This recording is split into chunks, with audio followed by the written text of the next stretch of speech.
les amis, j'espère que vous allez tous très bien. Vous avez été nombreux à me demander une vidéo sur les zones d'interaction. Donc aujourd'hui, on va voir qu'est-ce qu'une zone d'interaction et surtout comment la trader.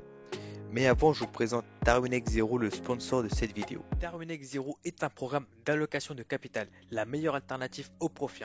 Il est possible de vous faire financer jusqu'à 500 000 euros en partant de zéro. Que vous soyez débutant ou expérimenté, profitez du programme Darwinex Zero pour devenir gestionnaire de capital en quelques mois. Sachez que sur Darwinex Zero, il n'y a aucune limitation ou de contrainte. Rien ne vous oblige à réaliser 8 ou 10%. Il suffit de trader proprement à votre rythme sans contrainte. Même avec 2% mensuels, Darwinex peut vous allouer un capital. Tout ce que vous devez faire, c'est de vous former correctement et trader proprement afin d'avoir une note supérieure à 75. Tout comme les fonds d'investissement, touchez 15% des bénéfices réalisés. Tradez à votre rythme en situation réelle en respectant votre plan à la lettre avec de bons résultats. Vous décrocherez votre première allocation 40 jours seulement après votre démarrage. Devenez gestionnaire de capital à grande échelle pour seulement 38 euros par mois sans avoir à risquer votre propre capital. Profitez d'une réduction de 10 euros sur votre inscription avec le code qui s'affiche à l'écran.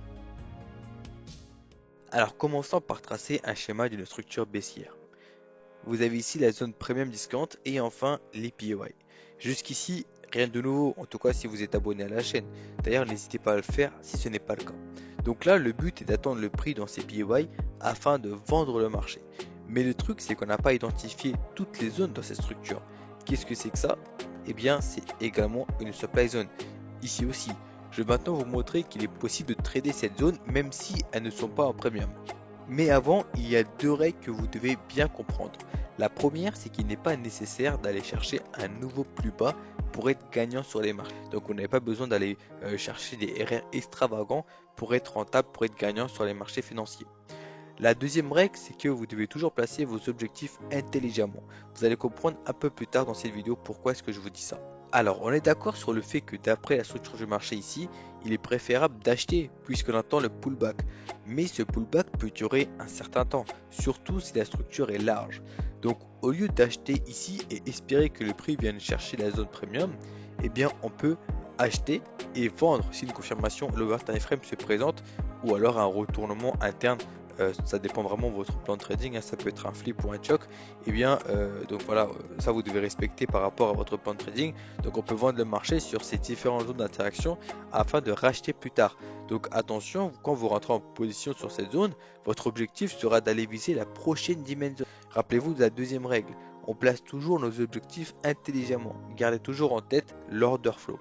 Je vous rappelle qu'on est encore sur la phase de correction, donc sur le pullback. On attend alors un prix haussier. Donc il est fort probable que le marché vienne combler cette demand zone et se retourne afin d'aller chercher la prochaine supply zone. Donc vous comprenez maintenant pourquoi est-ce que cette zone est une zone d'interaction. Si votre supply zone est bien identifiée, vous aurez toujours, du moins très souvent, une réaction, même si elle se trouve en discrétion. Il faut juste savoir rentrer et sortir du trade rapidement.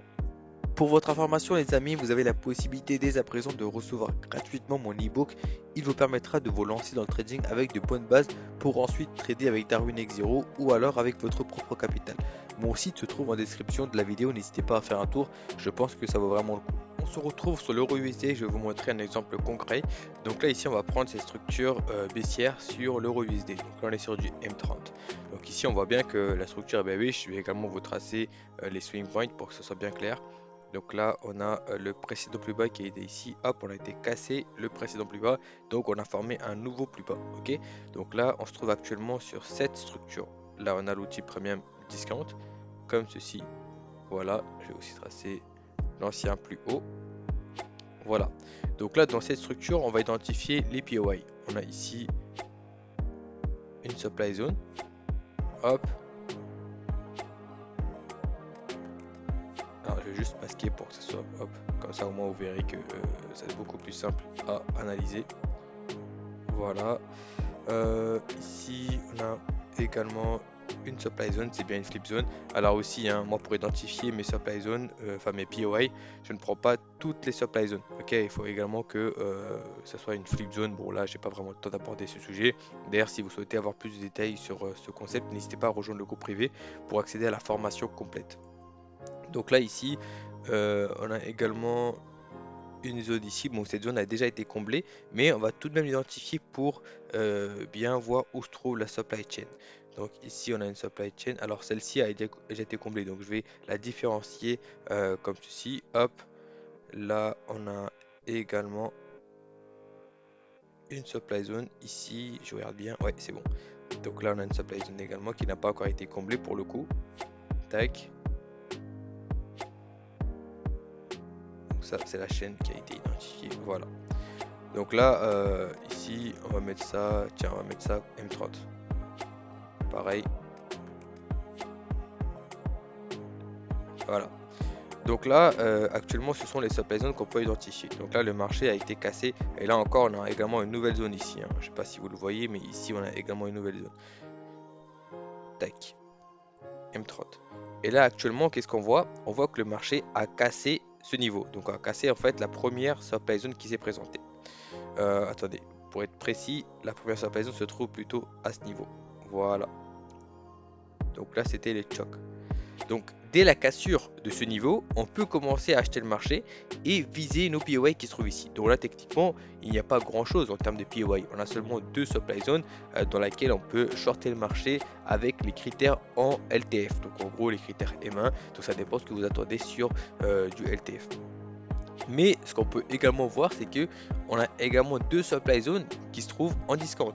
Donc qu'est-ce qu'on fait de ces zones? Est-ce que on va shorter le marché ou alors est-ce qu'on va attendre tout simplement que le marché vienne chercher nos zones qu'on a identifiées précédemment? Donc en fait ça dépend vraiment de vous. Mais moi ce que je vous apprends ici c'est de trader justement ces deux zones qui se trouvent en discount. Donc pourquoi est-ce que la vente était valide à ce niveau? Là d'ailleurs on peut voir ici, hein, bon là le replay je ne l'ai pas totalement bien tracé, mais regardez bien. Là qu'est-ce qu'on peut voir? Le marché a cassé la structure ici. Ok, donc dès la cassure de ces structures, on a validé une nouvelle demand zone. Donc là, la demand zone, elle n'est pas très claire en M30, mais dans ce cas-là, vous pouvez les basculer sur du M15 par exemple, ou même sur du M5, je pense. On va chercher ça sur du M5. Voilà, sur du M5. Bon, en gros, je crois que c'est une économique, hein, donc même sur du M5, c'est pas totalement clair. Mais en fait, vous pouvez prendre la mèche ici par exemple. Donc on peut voir que le marché a réagi sur cette mèche où se trouve la demand zone. Donc voilà, donc du coup, en fait, la vente ici est valide uniquement si vous visez cette demand zone. Donc là, il y a à peu près, sur du M30 du moins, à peu près 30 pipes à aller chercher. Donc pour du scalping, c'est largement suffisant pour faire du profit. Donc vous n'êtes pas obligé d'aller viser ce plus bas là pour être rentable. Donc vous devez viser intelligemment. Rappelez-vous de la règle numéro 2, vos objectifs doivent être placés intelligemment.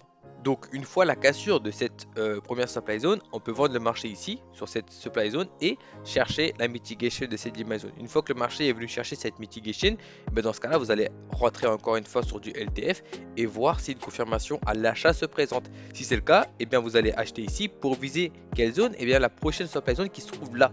D'accord? Non pas celle-ci, mais celle-ci. Pourquoi? Parce que celle-ci est une zone d'interaction. C'est-à-dire que finalement, elle va finir par casser. Donc c'est ce qu'on voit tout de suite. Hop. Et voilà, donc là le marché a cassé. Bien sûr, quand je parle de cassure, il s'agit de la cassure avec une mèche. On ne parle pas ici d'une clôture de bougie parce qu'on ne se trouve pas dans une structure majeure. Là, c'est la structure interne, donc la mèche est largement suffisante pour considérer une cassure. Donc là maintenant, on va continuer à acheter le marché, hein. Une fois que le marché a cassé cette supply zone, on a validé une nouvelle demand zone. Donc on a une demand zone ici par exemple. On a également une nouvelle demand zone. Là, on peut voir une sorte de chaîne. Donc là, vous avez une chaîne et c'est également une prise de liquidité parce que là, vous avez une sorte de chaîne qui se dessine au-dessus de notre demand zone. Donc la prochaine étape, c'est la mitigation de notre POI ici. Bon, d'ailleurs, on peut voir parfaitement que le marché a réagi sur notre demand zone qu'on a identifié tout à l'heure. Donc ça c'est nickel déjà. Mais bon, si ce n'est pas le sujet de la vidéo, j'ai fait plusieurs vidéos sur les demand zones, les supply zones. Je vous invite à faire un tour sur la chaîne, ça peut vraiment vous intéresser. Donc là en tout cas, ici le marché a réagi sur la zone. Là on peut voir, alors c'est assez, enfin comment dirais-je, c'est assez minutieux, hein, vous devez vraiment zoomer, mais on peut voir une mèche ici. Ok, donc le marché a bel et bien réagi ici. Donc là forcément on se retrouve sur du M30, donc on peut pas toujours voir les réactions, on va dire au pips près, mais en tout cas on a bien eu une réaction à ce niveau là. Donc la réaction puis cassure, zone d'interaction, c'est ce que je vous disais tout à l'heure. Donc si vous avez une confirmation à la vente ici, il ne faut pas hésiter à le prendre. Mais tout ça pour vous dire qu'à chaque réaction que le marché nous donne sur les supply zones, les demand zones, en tout cas les zones d'interaction, il y a du profit à aller chercher. Donc là maintenant, écoutez, la prochaine étape c'est quoi? C'est d'aller chercher la supply zone qui se trouve ici. Là pour le coup, nous sommes sur une supply zone en premium, donc il s'agit bien d'un POI. Donc là, vous allez appliquer votre plan de trading pour une vente en M1, enfin en tout cas en M1 ou en M5, ça dépend vraiment encore une fois de votre plan de trading. Donc voilà les gars, j'espère que cette vidéo là vous aura plu. On va juste essayer de faire défiler les bougies pour voir ce qui se passe par la suite. Tac, alors je vais basculer sur du H4 pour voir justement où est-ce que le marché va réagir.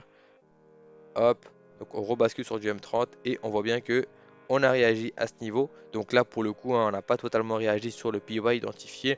Donc ça aussi c'était un sujet de vidéo, hein. N'oubliez pas qu'il n'y a aucune obligation à ce que le marché réagisse exactement sur vos POI.